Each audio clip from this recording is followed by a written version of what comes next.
ನಿನಗಾಗಿ ಭಾಗ 148. ಇತ್ತ ವಿಕ್ರಮ್ ಮತ್ತು ದಮಯಂತಿ ಕೋಪ ಮಾಡಿಕೊಂಡಿದ್ದಾರೆ. ವಿಕ್ರಮ್ ಅಮ್ಮ ಬಂದಿದ್ದಕ್ಕೆ ದಮಯಂತಿಗೆ ಇಷ್ಟವಾಗುತ್ತಿಲ್ಲ. ಮೊದಲಾದರೆ ಅವಳು ಅಭ್ಯಾಸ ಮಾಡಿಕೊಂಡಿದ್ದಳು. ಭಯದಿಂದ ಅವಳ ನಾಲಿಗೆ ಸಂಪೂರ್ಣವಾಗಿ ಒಣಗಿ ಹೋಗಿದೆ. ಅವಳು ಯಾವುದೇ ಕಾರಣಕ್ಕೂ ಅವರಮ್ಮನ ಜೊತೆ ಇರಲು ಒಪ್ಪುವುದಿಲ್ಲ. ಆದರೆ ವಿಕ್ರಮ್ ಅಮ್ಮ ತುಂಬ ಮೆದುವಾಗಿ ಮಾತನಾಡುತ್ತಿದ್ದಾಳೆ. ಅವಳು ಯಾವುದೇ ಕಾರಣಕ್ಕೂ ಅವರಿಬ್ಬರನ್ನು ಬಿಟ್ಟು ಹೋಗುವುದಿಲ್ಲ. ಸೊಸೆ ಆರೈಕೆ ಮಾಡಬೇಕು ಅಂತ. ವಿಕ್ರಮ್ ಸ್ವಲ್ಪ ಯಾಮಾರಿದ್ದಾನೆ. ಇದರಿಂದ ನಿಜವಾಗಲೂ ಇವರು ಬದಲಾಗುತ್ತಿದ್ದಾರೆ ಅನ್ನುವ ಭಾವನೆ ಅವನಲ್ಲಿ ಇದೆ. ಆದರೆ ಅವಳಿಗೆ ಗೊತ್ತು ಅವರು ಬದಲಾಗಿಲ್ಲ ಅಂತ. ಈ ಪರಿಸ್ಥಿತಿಯಲ್ಲಿ ಏನು ಮಾಡುವುದು ಅಂತ ತಿಳಿಯುತ್ತಿಲ್ಲ. ಅವನು ಸ್ವಲ್ಪ ದಿನ ಹೋಗಲಿ, ಅಪ್ಪನಿಗೆ ಹೇಳಿ ಕಳಿಸುತ್ತೇನೆ ಅಂದರೂ ಒಂದು ಕ್ಷಣ ಕೂಡ ನಾನು ಅವರ ಜೊತೆ ಇರಲು ಸಾಧ್ಯವಿಲ್ಲ ಅಂತ ಇವಳು ಕೋಪ ಮಾಡಿಕೊಂಡಿದ್ದಾಳೆ. ಈ ಸಂದರ್ಭದಲ್ಲಿ ಆಗಬಾರದು ಹಾಗೆ ಹೋಯಿತು. ಅದೇನೆಂದರೆ ವಿಕ್ರಮಮ್ಮ ನಾಟಕ ಮಾಡಲು ಶುರು ಮಾಡಿದಳು. ಆದರೆ ಇವಳು ಕೇಳುತ್ತಿಲ್ಲ. ಅವರ ಅಮ್ಮ ಇಲ್ಲಿಂದ ಹೋಗಲು ಒಪ್ಪುತ್ತಿಲ್ಲ. ಈ ಮಧ್ಯೆ ತೊಂದರೆ ಆಗುತ್ತಿರುವುದು ವಿಕ್ರಮ್ಗೆ. ಏಕೆಂದರೆ ಇಬ್ಬರಲ್ಲಿ ಯಾರಾದರೂ ಒಬ್ಬರು ಅರ್ಥ ಮಾಡಿಕೊಂಡರೆ ಸರಿ ಹೋಗುತ್ತದೆ. ಪದೇ ಪದೇ ಕಾಂಚನ ಹೇಳುತ್ತಿದ್ದಾಳೆ, ನಾನಿರಬೇಕಾದಾಗ ಅವಳು ನಿನಗೆ ಏನು ತೊಂದರೆ ಮಾಡಲು ಸಾಧ್ಯವಿಲ್ಲ. ನಿನ್ನ ಅಜ್ಜಿಗಿಂತ ನಾನು ತುಂಬ ಸ್ಟ್ರಾಂಗ್, ಆರಾಮವಾಗಿ ಇರು ಅಂತ. ಆದರೆ ಇವಳು ಯಾವುದೇ ಮಾತನ್ನು ಕೇಳುತ್ತಿಲ್ಲ. ಬದಲಿಗೆ ತುಂಬ ಕೋಪದಿಂದ ವರ್ತಿಸುತ್ತಿದ್ದಾಳೆ. ಇದೇ ಮೊದಲ ಬಾರಿ ಇಷ್ಟೊಂದು ಕೋಪ ಇವಳಲ್ಲಿ ಇರುವುದನ್ನು ವಿಕ್ರಮ್ ನೋಡಿದ್ದು. ಮೊದಲು ಕೂಡ ನೋಡುತ್ತಿದ್ದ. ಆದರೆ ಈಗ ವಿಷಯವಿತ್ತು. ನಾನು ಅವಳನ್ನು ಚೆನ್ನಾಗಿ ನೋಡಿಕೊಳ್ಳುತ್ತಿರಲಿಲ್ಲ. ಆದರೆ ಈಗ ಚೆನ್ನಾಗಿ ನೋಡಿಕೊಂಡರೂ ಕೂಡ ಇವಳು ಇಷ್ಟೊಂದು ಕೋಪದಲ್ಲಿ ಇದ್ದಾಳೆ ಅಂತ ಅವನು ತುಂಬ ಬೇಸರ ಮಾಡಿಕೊಂಡ. ಆದರೆ ಅವನ ಬೇಸರ ಇವನ ಅಮ್ಮನಿಗಾಗಲಿ ಹೆಂಡತಿಗಾಗಲಿ ಬೇಕಿಲ್ಲ. ಆದರೆ ಕಾಂಚನ ಪದೇ ಪದೇ ಹೇಳುತ್ತಿದ್ದಾಳೆ, ನಾನಿರಬೇಕಾದಾಗ ಅವಳು ನಿನಗೆ ಏನು ತೊಂದರೆ ಮಾಡಲು ಸಾಧ್ಯವಿಲ್ಲ. ನಾನು ನಿನ್ನ ಅಜ್ಜಿಗಿಂತ ತುಂಬ ಸ್ಟ್ರಾಂಗ್ ಅಂತ. ಇವಳು ಮಾತ್ರ ತಾನು ತಮ್ಮ ಅತ್ತೆ ಜೊತೆ ಇರುತ್ತೇನೆ ಅಂತ ಒಪ್ಪಿಲ್ಲ. ಬದಲಿಗೆ ರೂಮಿನ ಬಾಗಿಲನ್ನು ಗಟ್ಟಿಯಾಗಿ ಹಾಕಿಕೊಂಡು ಅಳುತ್ತಿದ್ದಾಳೆ. ಆಗ ಇನ್ನೂ ಭಯವಾಯಿತು ವಿಕ್ರಮ್ಗೆ ತನ್ನ ಹೆಂಡತಿ ಕೈಗೆ ಸಿಗುವುದಿಲ್ಲ ಅನ್ನುವ ರೀತಿ ನೋವಾಗುತ್ತಿದೆ. ಅವನು ವಿಧಿಯಿಲ್ಲದೆ ಕಿಟಕಿಯಿಂದ ಹಾರಿ ರೂಮಿಗೆ ಹೋಗಿ ಅವಳಿಗೆ ಸಮಾಧಾನ ಮಾಡಲು ಪ್ರಯತ್ನಿಸುತ್ತಾನೆ. ಆದರೆ ಆಗ ಅವಳು ಹೇಳುವುದು ಒಂದೇ, ಪ್ರೀತಿಯನ್ನು ನೋಡಿ ನಿನಗೆ ಯಾರು ಬೇಕೋ ಅವರನ್ನು ಆಯ್ಕೆ ಮಾಡಿಕೊ ಅಂತ ಹೇಳುವುದು. ಒಂದು ಮಾತು, ಯಾವುದೇ ತಾಯಿ ಮಗುವನ್ನು ದೂರ ಮಾಡುವುದಿಲ್ಲ. ಆದರೆ ಎಲ್ಲಿ ನನ್ನ ಸಂಸಾರ ಹಾಳು ಮಾಡಿಬಿಡುತ್ತಾರೋ ಅನ್ನುವ ಭಯ. ಆಗ ಅವನು ಕಿಟಕಿಯಿಂದ ಹೋಗಿ ಅವಳಿಗೆ ಸಾಂತ್ವನ ನೀಡಲು ಪ್ರಯತ್ನಿಸುತ್ತಿದ್ದಾನೆ. ಆದರೆ ಅವಳು ಹೇಳಿದ್ದು ಒಂದೇ ಮಾತು, ನಮ್ಮಿಬ್ಬರಲ್ಲಿ ಯಾರು ಬೇಕು, ನೀನು ಅವರನ್ನು ಆರಿಸಿಕೊ ಅಂತ. ಯಾವುದೇ ಕಾರಣಕ್ಕೂ ನಿಮ್ಮಮ್ಮ ಇರುವ ಜಾಗಕ್ಕೆ ನಾನು ಬರುವುದಿಲ್ಲ. ಇಷ್ಟು ತಿಂಗಳು ನಾನು ಪ್ರೆಗ್ನೆಂಟ್ ಅಂತ ಅಂದುಕೊಂಡು ಮಗುವಿನ ಮೇಲೆ ಆಸೆ ಇಟ್ಟಿದ್ದೆ. ಆ ಮಗು ಇಲ್ಲ. ಇದನ್ನು ಪುನಃ ಕಳೆದುಕೊಳ್ಳಲು ನನಗೆ ಇಷ್ಟವಿಲ್ಲ ಅಂದಾಗ ಏನನ್ನೋ ಹೇಳಲು ಅವಳ ಕೆನ್ನೆಯನ್ನು ಮುಟ್ಟಿದ. ಆಗ ಅವಳು ದೂರ ಸರಿದು, ಪಾಪಿ, ಯಾವುದೇ ಕಾರಣಕ್ಕೂ ನನ್ನ ಹತ್ತಿರ ಬರಬೇಡ. ನಿನ್ನ ಬದುಕು, ನಿನ್ನ ಪ್ರೀತಿ ಅಷ್ಟೇ. ಅವಳ ಮಾತು ತುಂಬ ಅಸಹ್ಯವಾಗಿತ್ತು. ಅವಳು ತುಂಬ ಬೇಸರ ಮಾಡಿಕೊಂಡಳು. ಅಳಬೇಕು ಅಂತ ಅನಿಸಿದರೂ ಆಗದೆ ತಲೆಯನ್ನು ಬಗ್ಗಿಸಿ ಕುಳಿತುಕೊಂಡಿದ್ದಳು. ಯಾವ ರೀತಿ ತನ್ನ ಜೀವನ ಹಾಗೆ ಹೋಯಿತು. ತನಗೆ ತಾನೇ ಶಾಪ ಹಾಕಿಕೊಳ್ಳುತ್ತಿದ್ದಾಳೆ. ಈ ರೀತಿ ಹಾಗೆ ಹೋಯಿತು ಅಂತ. ಅವಳು ದಪ್ಪ ದಪ್ಪ ಕಣ್ಣುಗಳನ್ನು ಬಿಟ್ಟುಕೊಂಡು ಏನಾದರೂ ಹೆಚ್ಚು ಕಡಿಮೆ ಆಗಲಿ ಅಂತ ವಿಕ್ರಮಮ್ಮ ಕಾಯುತ್ತಿದ್ದಾಳೆ. ಆದರೆ ಒಂದೇ ಸಮನೆ ಅಳುತ್ತಿರುತ್ತಾಳೆ. ಇವಳಿಗೆ ಮೂಡ್ ಸ್ವಿಂಗ್ಸ್ ಜಾಸ್ತಿ ಆಗುತ್ತಿದೆ. ಆದರೆ ವಿಕ್ರಮ್ ಈ ಜಗಳದಿಂದ ಬೇಸತ್ತು ಹೊರಟು ಹೋದ. ಇತ್ತ ತುಂಬ ಬೇಸರದಲ್ಲಿ ಅವಳು ಹಾಸಿಗೆ ಮೇಲೆ ಮಲಗಿ ಅಳುತ್ತಿದ್ದಾಳೆ. ನನ್ನ ಜೀವನ ಈ ರೀತಿ ಆಗಿ ಹೋಯಿತು, ನಾನೇನು ತಪ್ಪು ಮಾಡಿದೆ ಅಂತ. ಇತ್ತ ವಿಕ್ರಮಮ್ಮ ತುಂಬ ಖುಷಿಯಾಗಿ ರೂಮಿಗೆ ಹೋಗಿ ಕಿರಣ್ಗೆ ನಡೆದ ವಿಷಯವನ್ನು ಹೇಳುತ್ತಿರುತ್ತಾಳೆ. ಆದರೆ ಕಿರಣ್ ಕೂಡ ಕ್ರಮೇಣ ಒಳ್ಳೆ ಹುಡುಗ ಆಗಿದ್ದಾನೆ. ನನ್ನ ಸಂಸಾರ ಮುಗಿದು ಹೋಯಿತು ಅಂತ ವಿಕ್ರಮ್ ಬೇಸರ ಮಾಡಿಕೊಂಡರೆ, ಇತ್ತ ದಮಯಂತಿ ಏನು ಮುಗಿದು ಹೋದರೂ ಪರವಾಗಿಲ್ಲ, ನನ್ನ ಜೊತೆ ಬದುಕಲು ಸುಂದರವಾದ ಮಗು ಬರುತ್ತಿದೆ ಅಂತ ಆ ಮಗುವಿನ ಖುಷಿಯಲ್ಲಿ ಇರುತ್ತಾಳೆ. ಇವಳು ತುಂಬ ಖುಷಿಯಿಂದ ಇರುತ್ತಾಳೆ.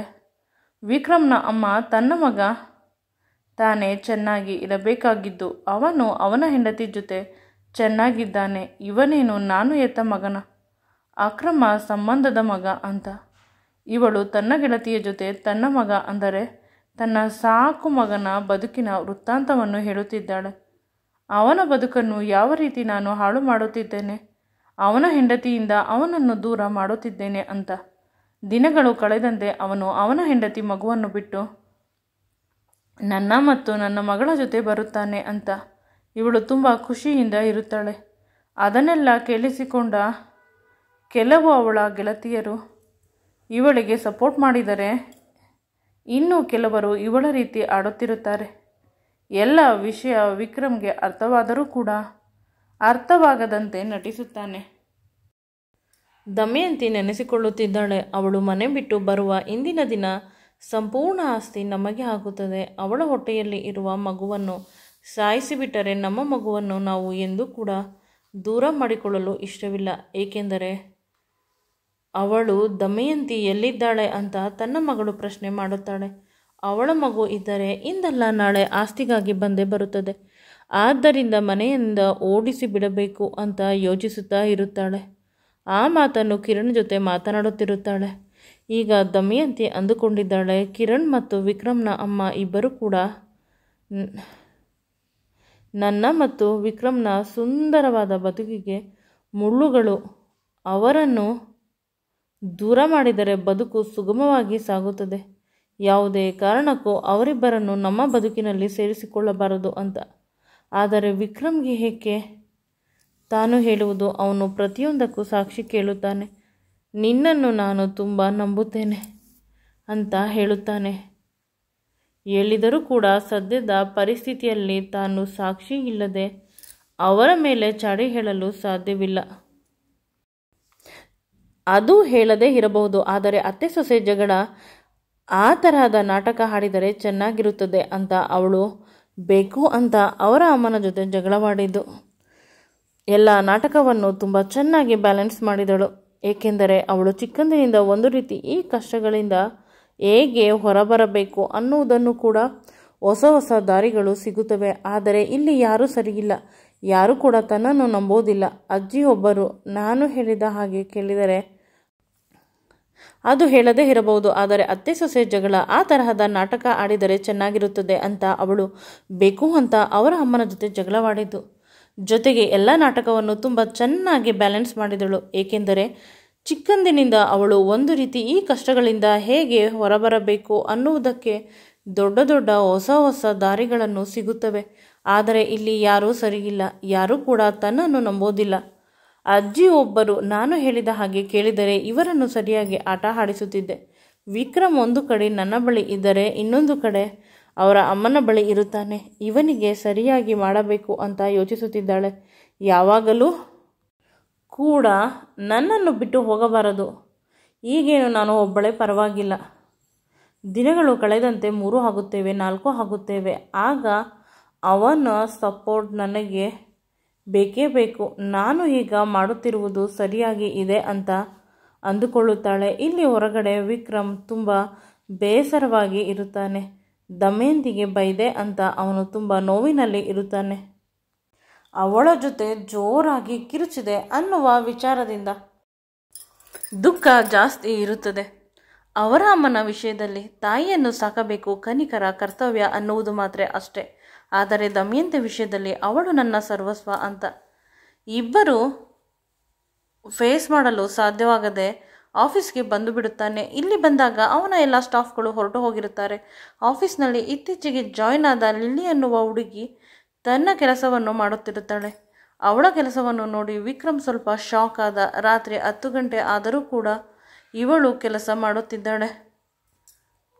ಸೆಕ್ಯೂರಿಟಿ ಮಾತ್ರ ಹೊರಗಡೆ ಇರುವುದು. ಪಾಪ ಏನು ಮಾಡುವುದು ಅರ್ಥವಾಗುತ್ತಿಲ್ಲ. ಆದರೂ ಕೂಡ ಇಂಟ್ರೆಸ್ಟ್ ಇಲ್ಲದೆ ಏನು ಕೆಲಸ ಮಾಡಲಿ ಅಂತ ಇವನು ರೂಮಿಗೆ ಹೋಗುವುದರಲ್ಲಿ ಇರುತ್ತಾನೆ. ಅಷ್ಟರಲ್ಲಿ ಅವಳು ಹತ್ತಿರ ಬಂದು, ಸರ್, ಒಂದು ಇಂಪಾರ್ಟೆಂಟ್ ಸೈನ್ ಮಾಡಬೇಕು. ನೀವು ಈ ಪ್ರಾಜೆಕ್ಟನ್ನು ನಾಳೆ ಬೆಳಿಗ್ಗೆ ಕಳಿಸಬೇಕು ಅಂತ ಹೇಳಿದಾಗ ಅವನು ತುಂಬ ಡಿಗ್ನಿಫೈ ಆಗಿ ಸೈನ್ ಮಾಡುತ್ತಾನೆ. ಮನಸ್ಸಿನಲ್ಲಿ ನನ್ನ ಅರ್ಧ ಕೆಲಸವನ್ನು ಇವಳೇ ಮಾಡುತ್ತಾಳೇನೋ, ಆಫೀಸ್ನಲ್ಲಿ ಇವಳಿಗೆ ಇಂಕ್ರಿಮೆಂಟ್ ಜಾಸ್ತಿ ಮಾಡಬೇಕು ಈ ವರ್ಷದಿಂದ ಅಂತ ಮನಸ್ಸಿನಲ್ಲಿ ಅಂದುಕೊಳ್ಳುತ್ತಾನೆ. ಅವನು ಸೈನ್ ಮಾಡಿದ ನಂತರ ಅವಳು ಥ್ಯಾಂಕ್ ಯು ಸರ್ ಅಂತ ಹೇಳಿ ಅವಳು ತನ್ನ ಚೇರ್ನಲ್ಲಿ ಹೋಗಿ ಕುಳಿತುಕೊಂಡು ಪುನಃ ಕೆಲಸ ಮಾಡುತ್ತಿದ್ದಾಳೆ. ಫಾರ್ಮ್ ಹೌಸ್ ಕಡೆಯಿಂದ ಹೋಗುತ್ತಿರುತ್ತಾನೆ ಗಿರಿ. ತನ್ನ ಕೆಲಸದ ಮೇಲೆ ಸ್ವಲ್ಪ ಸಮಯವಿರುತ್ತದೆ, ಹೋಗಿ ಊಟ ಮಾಡಿಕೊಂಡು ಹೋಗೋಣ ಅಂತ ಫಾರ್ಮ್ ಹೌಸ್ ದಾರಿಯಲ್ಲಿ ಬರುತ್ತಾನೆ. ವಿಕ್ರಮ್ ಇರೋದಿಲ್ಲ ಅನ್ನುವ ವಿಷಯವನ್ನು ತಿಳಿಯುತ್ತಾನೆ. ಅದೆಲ್ಲವನ್ನು ಅಲ್ಲಿ ಇದ್ದ ಆ ಕೆಲಸದವರು ಹೇಳುತ್ತಾರೆ. ನಂತರ ಅವನು ದಮಯಂತಿ ಕಿಟಕಿಯಲ್ಲಿ ನಿಂತುಕೊಂಡು ಹೊರಗಡೆ ನೋಡುತ್ತಾ ಇರುವುದನ್ನು ನೋಡಿ ಅವನಿಗೆ ಹಾಯ್ ಮಾಡುತ್ತಾಳೆ. ಆಗ ಅವನು ಉಳಿಯಲೇಬೇಕಾಗುತ್ತದೆ. ಅವಳಿಗೆ ಹಾಯ್ ಮಾಡಲು ಅವಳು ಕೆಳಗೆ ಬರುತ್ತಾಳೆ. ತುಂಬ ಬೇಗ ಕಾಂಚನ ಅವಳಿಗೆ ಬೈತಾಳೆ, ಏಕೆ ಅಷ್ಟು ಬೇಗ ಹೋಗುತ್ತಿದ್ದೀಯಾ ಅಂತ. ನಂತರ ಅವಳು ಅವನ ಕೈಯನ್ನು ಹಿಡಿದುಕೊಂಡು ಮನೆ ಒಳಗಡೆ ಬರುತ್ತಾಳೆ. ಈ ಥರ ಇಬ್ಬರು ಕೈ ಹಿಡಿದುಕೊಂಡು ಬಂದಿದ್ದನ್ನು ನೋಡಿ ಅಲ್ಲಿ ಇದ್ದವರೆಲ್ಲ ಬೇಸರ ಮಾಡಿಕೊಳ್ಳುತ್ತಾರೆ.